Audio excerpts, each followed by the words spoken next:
Hey guys, Clyde here.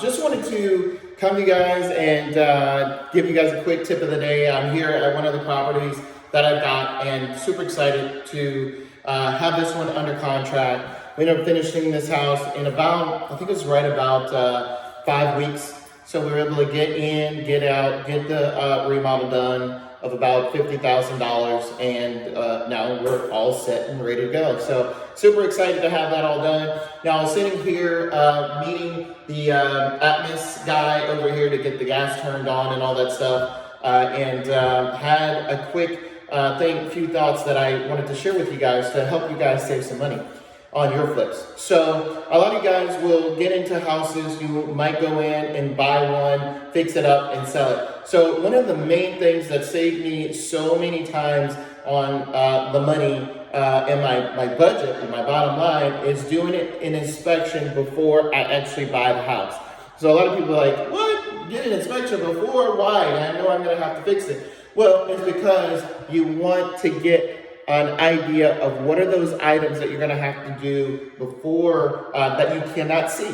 So when you walk a property, you can't see a lot of times what's going underneath the house. So for instance, if this house is a pier and beam home, so if I bought this house and then the wood was rotted, the joists were rotted underneath, but it feels really good on the top portion as I'm walking through, I might say, okay, I'm going to buy this house. And then later on, once we start doing demo and the guys get under there to start doing some stuff for, the plumbing in the bathrooms or in the kitchen, they find out that some of the wood and joists underneath there, under the foundation, is rotted.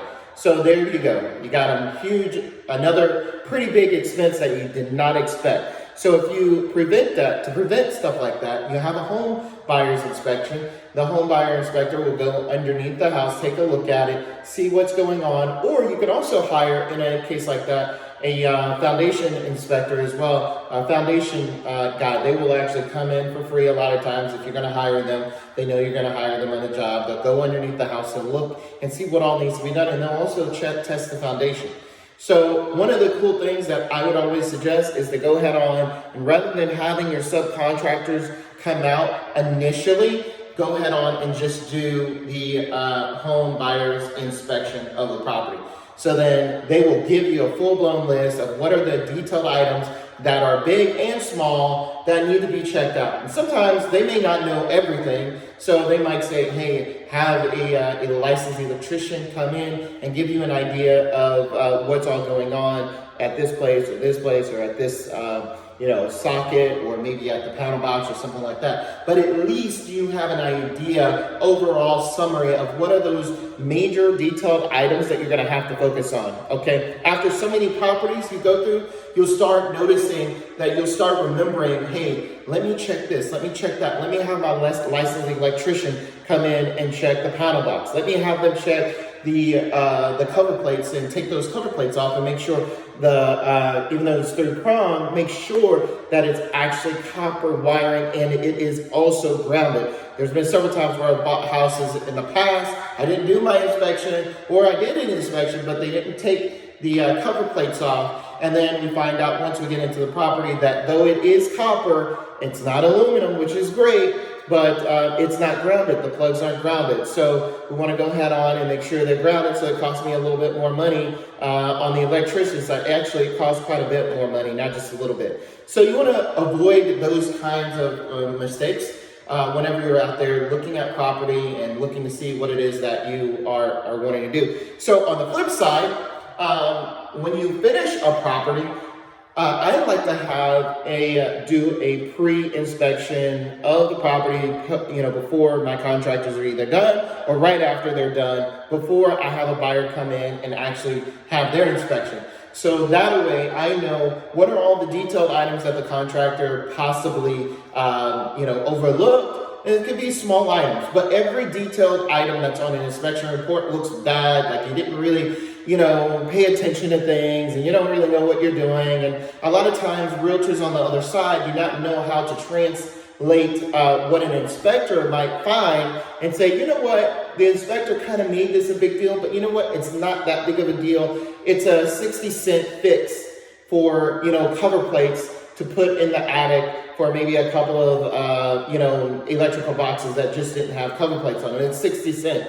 But it's one item, added to the list that might make them look and say, oh, this person doesn't really know what they're doing, or, it's just one of those things. You want to avoid all of that. So the best way to avoid it is just have that inspection. You can create your own. That's one of the things that I kind of mentally did as well, is I went through and I looked at all of the things that the inspectors have, and I kind of created my own pre-checklist before, I have a buyer come in and have their inspection. And I come through, I check the toilets, make sure they're actually flushing.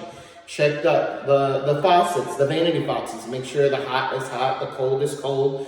You also want to check all your appliances, check all the light fixtures, make sure all the light bulbs are also installed as well. You want to go into the attic, make sure the furnace is turned on. There's been a couple of times, I'll tell you, that I've actually had houses, and then we go in and I didn't do my inspection, or something happens, or somebody goes up there in the attic before I actually, right before the inspection, and they accidentally turn off a switch to the furnace. So an inspector's job is not to turn on it's not to figure out what's wrong with it, it's to note, hey, this is off. So rather than it actually working, somebody accidentally touched it and turned off the switch to the furnace, so the furnace is not turning on down here at the thermostat. So then, boom, you got this major item that looks like it's not working, but all it is a quick switch that needs to be turned on in the attic, and everything is fine. But had you gone in there before that inspector showed up and checked all of that stuff, you would have avoided that, wig out, if you will, by the by the buyer themselves, and also possibly their inspector, and then also their realtor. So you just want to avoid all of that stuff at all costs. That's one reason why I'm here at this property right now. I'm going through making a mental checklist of some of the things. I got my contractors coming over here to take a look at some of the things and make sure everything's rocking and rolling. We had our appliances stolen out of here. We're going to be getting new appliances in here, hopefully, before they do their inspection as well. So, coming over here, just checking out on things before we have, a buyer's inspector come over here and possibly make a few suggestions on things that could have been avoided. So anyways, I want to leave you guys off with that. I know this was kind of a long video, but I just wanted to give you guys that quick tip of the day. Hopefully you guys are out there doing deals, making money, and keeping your dreams and your hopes alive. When you have a dream, make sure you keep on working at it every single day. It might feel like sometimes the closer you try to push to get to it, the further away it gets. But I kid you not, the more you do it, the more you stay on it, the more you stay focused, the closer you'll get to it. Just don't give up, okay? Just don't give up. So anyways, I'm gonna leave you guys with that one. Have a great day.